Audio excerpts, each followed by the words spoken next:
I would have been a very little girl the first time I had this. It would have been at home, likely on a Sunday night after supper with all of us kids at home. I would have been very young. At that point in time, apples were one of the few things that you would get in the winter. My mom would also make apple pie quite a bit. She would make apple crisp, but apple pudding was just something that we had right from when I can first remember.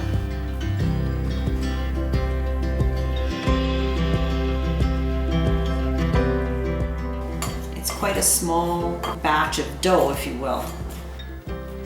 After you've rolled your dough, you spread softened butter over it, and just in a thin layer like you would butter toast.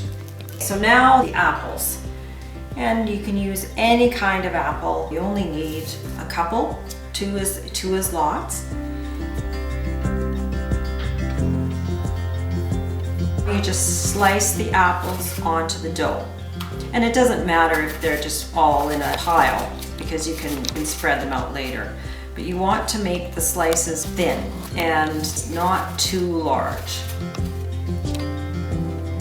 Pretty much you want them to be in a single layer because at the end of this you roll this up. So if the apples are too thick, it becomes pretty impossible to roll. Like so.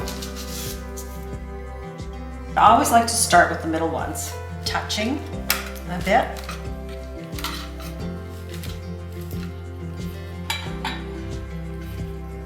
Add a half a cup of brown sugar, a tablespoon of flour, a pinch of salt.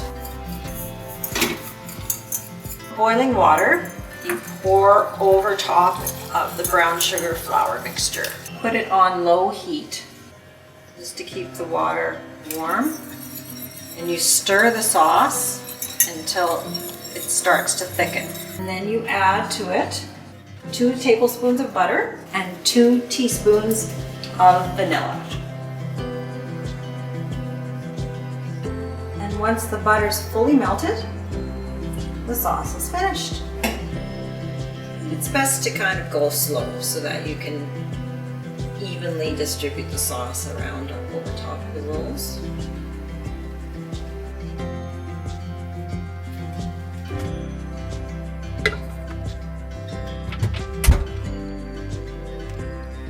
You want to bake it until it's lightly golden on top and the sauce is bubbling. So this is done. And in our house we always had just cereal cream or coffee cream on it, but you could have ice cream or whipped cream, whichever you like, but in our house it was always cereal cream.